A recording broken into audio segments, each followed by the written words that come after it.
بسم الله الرحمن الرحيم نحمده ونصلي على رسول الكريم السلام عليكم ورحمة الله وبركاته. Alhamdulillah, we praise Allah subhanahu wa ta'ala, ask him to send peace and blessing his beloved and our beloved Sayyidina Muhammad sallallahu alayhi wa sallam. We're continuing the last section of chapter of Salat and related to Janazah. So we covered Salatul Janazah, we covered the washing of the body, we covered the burial of the body. We covered the washing, the kafan, the shroud, and the Salat. And now, and last week, the last chapter that we did was, I might add this on to the last week's recording. I haven't uploaded that yet. Do it as one recording. The what do you call it? On the salat is permissible. There's difference of opinion on it, but you can pray salat in the masjid.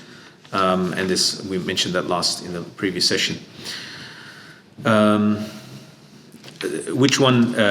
Al-lahadu ahabbu min al-shaq. So there's two types of graves that can be dug. Al-lahad, which is a side grave, like it's dug down and then side.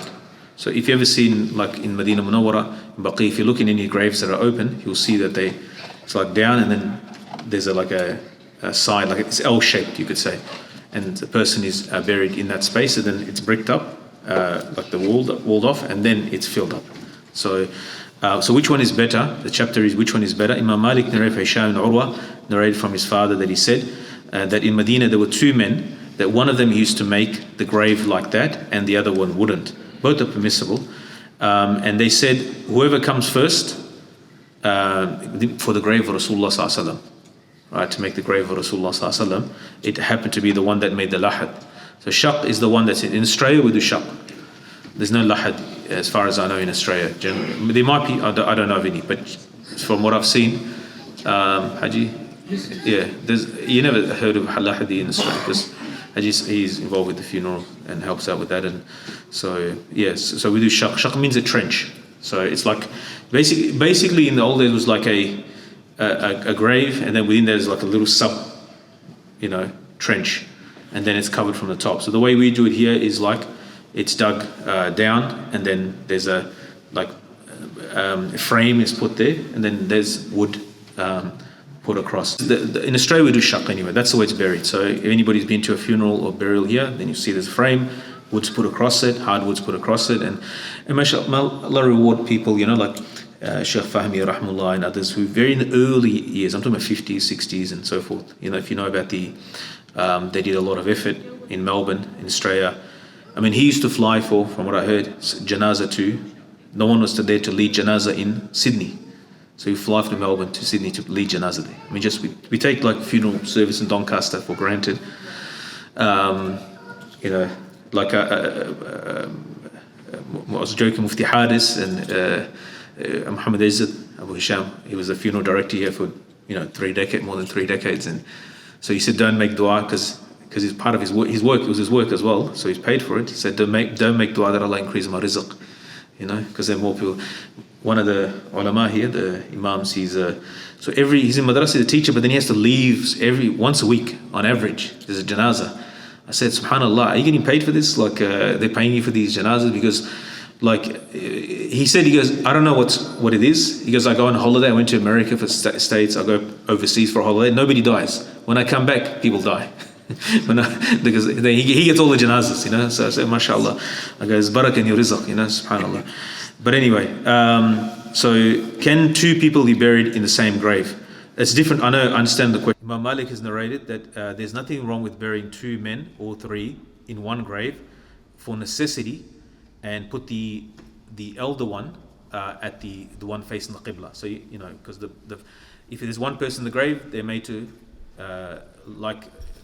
put on sort of their side and towards the direction of qibla, right? The way we should sleep, I guess. And if there's multiple people in the grave, then they are put next to each other. I think what you might be asking is like buying multiple graves. That is on top, yeah.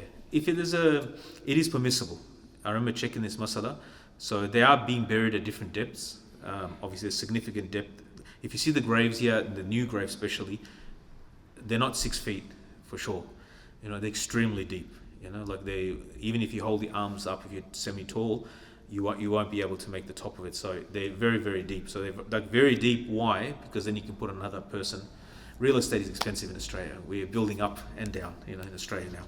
So historically we didn't have apartments and everyone's got their own backyard. That's going now. So even the cemeteries become like that as well. The property is becoming so it's expensive to die in Australia as well.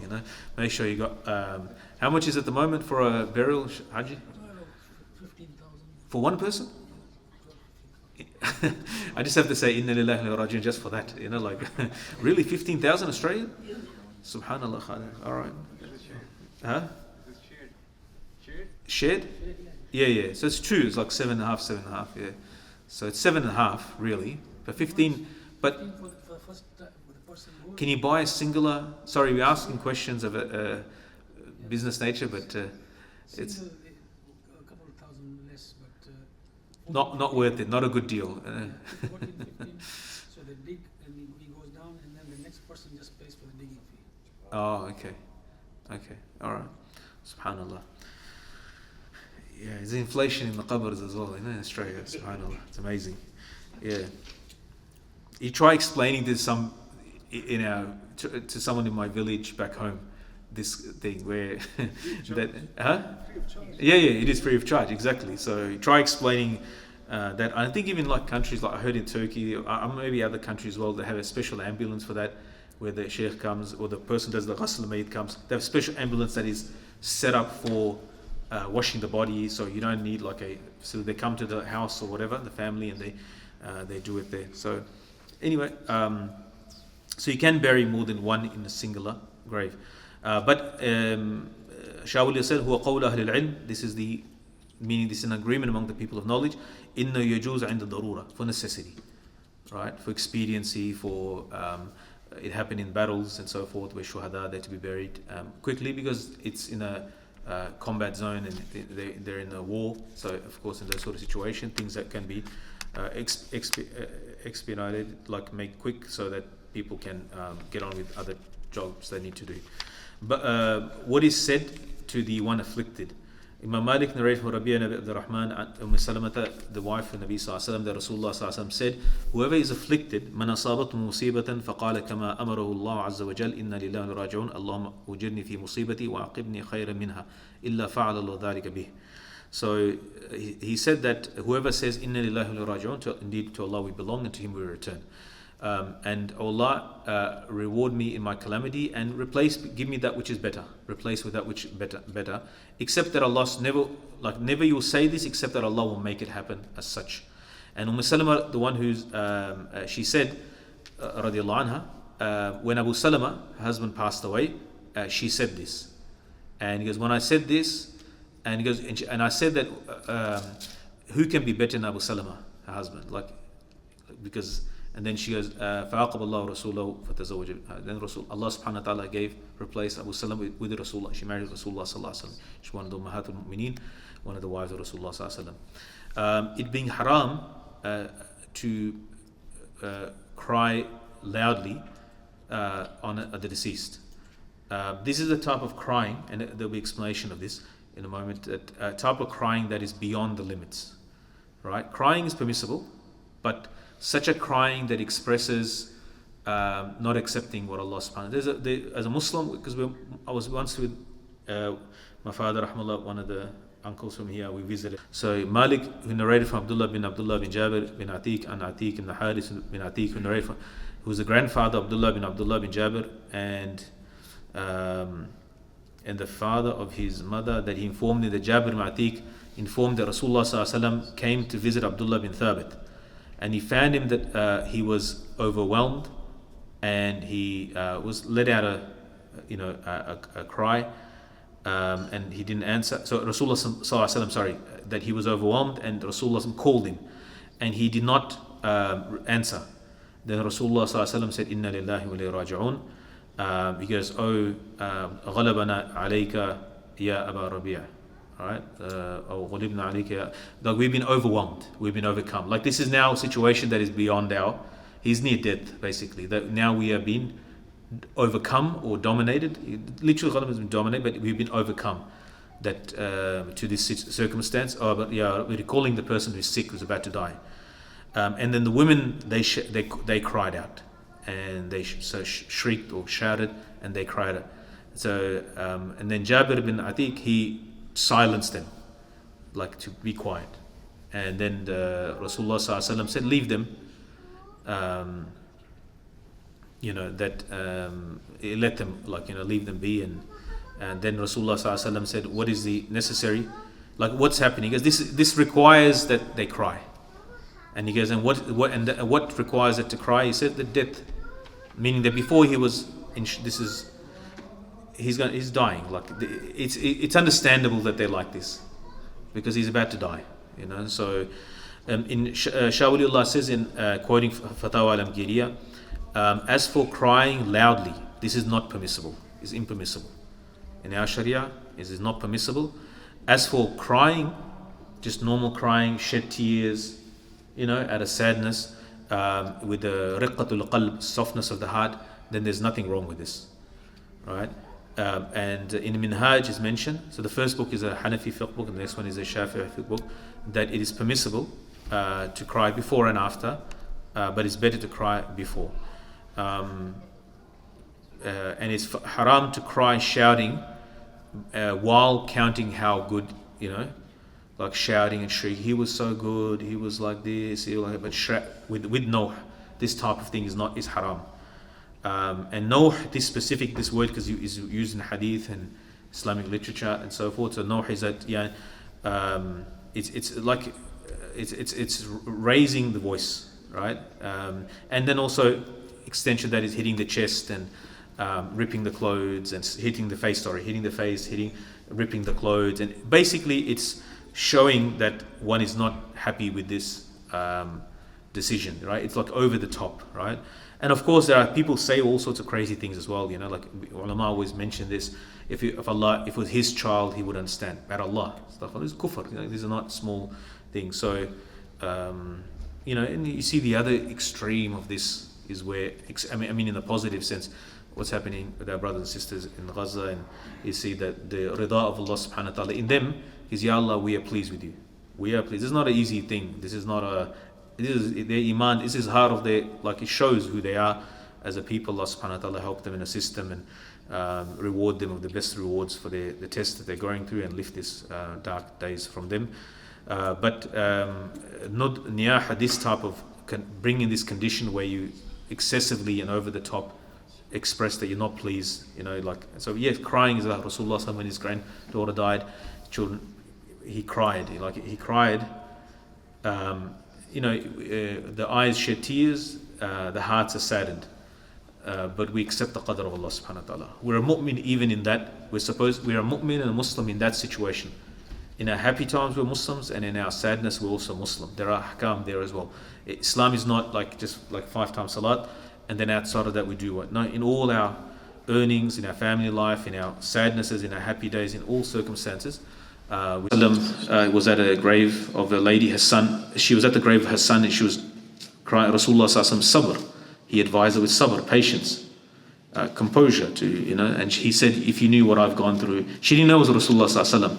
And then someone said, Rasulullah sallallahu, it was Rasul. She was in her own grief, and someone then afterwards reminded her that was Rasulullah sallallahu. He came to advise you. And then so she went to the house of Rasulullah sallallahu. It was not appropriate to speak to a prophet like that, obviously. And she goes, I went to his house, and she goes, there's no bawab, there's no security on the house. She went to the house of Rasulullah sallallahu. And then Rasulullah sallallahu, I didn't know it was you, that you told me to make sabr. And he said that sabr is in the sadmat al-ula. The actual sabr, tested sabr, is at the initial shock. At the initial shock of the calamity, the problem, the death and so forth.